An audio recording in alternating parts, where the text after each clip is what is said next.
That looks like a standard enhanced picture here, so alright, well we know what to do first because we've already covered this. We rotate first, and this picture needs it. Look at that horizon there. Okay, not a problem. Come to ruler tool. Drag a line across that horizon to find out what angle it's at. Then we come to image, image rotation, arbitrary 5.12 degrees. It's already in there from the ruler. And there you go. Fit that to our screen. Now, of course, the next thing to do would be to crop. But a magical unicorn told me that if I try and crop this picture, a little puppy will lose its mummy. So can't really do that. So we've got to fill in all these areas, and there's quite a bit to do there. Now for the sky, I'm going to use gradients. Here we are. Now before I even think about putting a gradient down, I'm going to come over to my layers palette. I'm going to make a new layer, and I'm going to double click, and I'm going to call this sky. And what I'm going to do, I'm going to use the colours from the sky to create a gradient which looks similar to it, and use that to fill in all these spaces around here.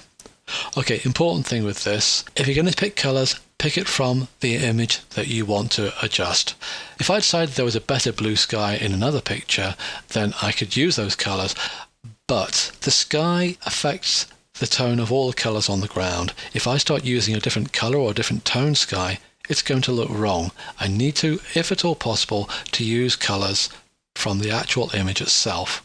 Okay, not a problem. If I come to the top left, I've got this little box here. If I click here, I've got a series of gradients here, but no, I want to create my own. So I'm going to click on the actual gradient itself, and I come to my gradient editor. I want a new one.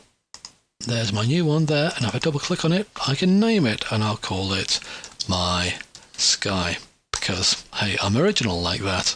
Next thing, if I come to my image, you can see I get a little eyedropper tool. I can use that to select colours. Come down to here.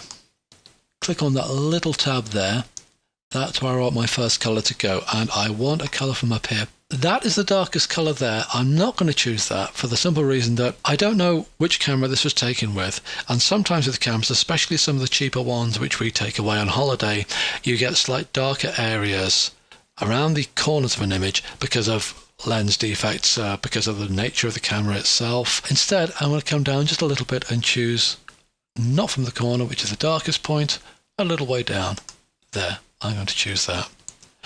Then I'm going to click on my tab. I'm going to Alt and drag it along to about halfway. Make sure I'm still clicked on that, and I'm going to choose a colour from about halfway down. There. I'm going to take that, Alt, and drag again to about here. Let's go to about there. You can see it's starting to get a little bit greyer and less blue. And then, for this one at the very end, I'm going to come down right to the horizon, and okay, I'm getting a grey colour. You wouldn't have thought it. It looks yellow, but apparently that's the case. If I was to put that down now, well, let's give it a try. I'll click on OK there, and make sure I'm on the sky layer. I don't want to affect the base layer underneath. And I'll come here, and I'll come down to the horizon. If I hold down Shift, I can constrain it to a straight line. Down to the horizon, and bang. Oh dear, look at that. You need to define an area for this, so I'll press Ctrl plus Z. Come to my rectangular selection tool and come down to here. Now, let's try this. Come to the top, drag down. It's not looking bad. In fact, the colours are quite similar, but there's a few things I can do with this. I'm going to press Ctrl plus Z for this, and I'm going to come back and I'm going to click. I want to edit this.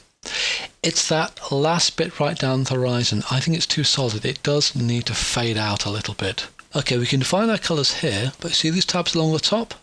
Those are our transparency markers. I'm going to take this one, Alt drag to define, to get a new one here. Now that, as you can see, is opacity of 100, but if I come to this one, I can change that, so that is opacity 0, and you get the little checker markers there to show that it's becoming transparent. You see this little tiny little square there? I can drag that around to drag the weighting. this transparency box, and I'd like it to be a little bit more towards the fully transparent bit there. Let's try that. I'm going to define a new rectangle, because now it's becoming transparent. I want it to go down past this point a little bit now. Let's see what happens with this. Come up, drag down while holding the shift key, and there. That's starting to work better, but I'm still getting, on the horizon, I'm still getting some slightly transparent areas there. Okay, well, Control Z for that, and come back to here. Let's try shifting the whole thing along a little bit, so it's more squeezed. Try that. There, that's giving me the results I'm looking for. Okay, Control plus D to deselect. Now, I'm going to come right in to about that point there. Okay, I want to zoom out just a little bit. Hold down my Alt key to click out. That is my gradient. Doesn't it look lovely and smooth? Now, I did have dither turned on when I made my transparency, but still it's very smooth. Compare this with the original sky.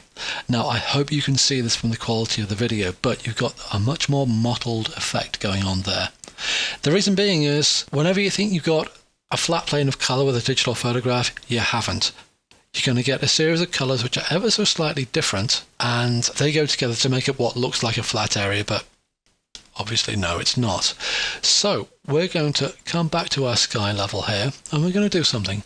We're going to come to Filter, Noise, Add Noise. Now I've got my little slider here, and I can control how much noise. Oh wow, I've got my Add Noise filter dialog. Now at the moment it's set to monochromatic.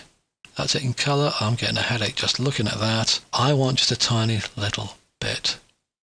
Okay, 0.10 isn't enough. 2.45 is too much. Let's try it on uniform as well.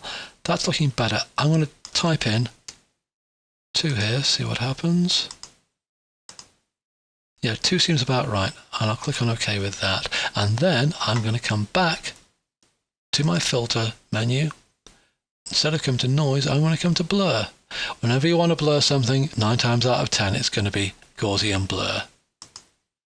Now, let's take a look at this. Preview on, radius, okay. 0.1 of a pixel, that's not enough.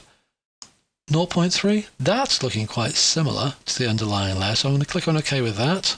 Okay, make this invisible to compare it with the original sky. Yeah, that's looking about the right level. Okay, I'm going to come to my magnifying glass, fit it on screen. On a computer screen, you may not even notice what you've just done. The whole business with adding noise and then blurring it. When the photograph gets printed out, especially the larger it gets, this will make a difference. This will help sell the shot. What you want is for people to not realise that what they're looking at is just a gradient instead of a sky. Okay, it's a nice picture, but you can see a little bit of a problem here. The guy's head's been cut off, along with the background and the horizon. So we need to do something about that. We need to try and, well, we need to see the underlying layer to see what we should try and cut out of here. Now, I could try reducing the opacity, but because especially the mountains are quite similar in colour, that's not going to be that easy to do.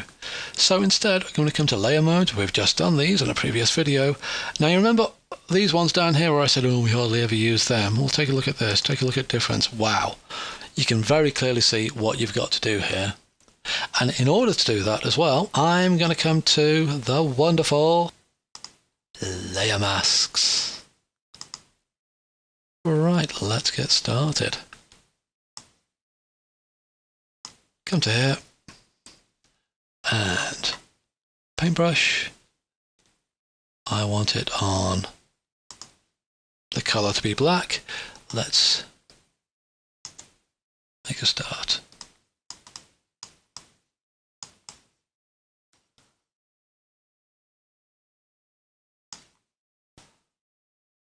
Okay, we're nearly there now. Just this last bit of the siege to do. Rather than trying to paint that all out, I'm going to come to my polygon lasso tool, come down to here, come down to there, get a nice big area, double click, right click and feather. I want to feather that just by 1 pixel.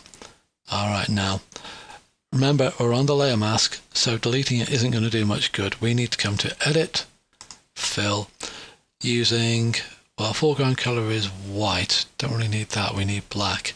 So foreground color, background color. Click on OK, and there it is. Control D to deselect. Alright. Magnifying glass, fit on screen. Change our mode from difference back to normal. One blue sky. And you never know. Well, apart from these huge bits of transparency around here, but we'll go on and fix them in the next video when we talk about how to use the clone stamp tool and also the content aware fill. I hope you got something out of this video. If you did, maybe you consider clicking on one of the links below and check out my game called Disco Baby, which is on the iTunes Store or Android stores like Google Play. It has 3 different games in it: a memory game, a maths game for children, and a dance along with me game for toddlers to join in with. Thanks for your time.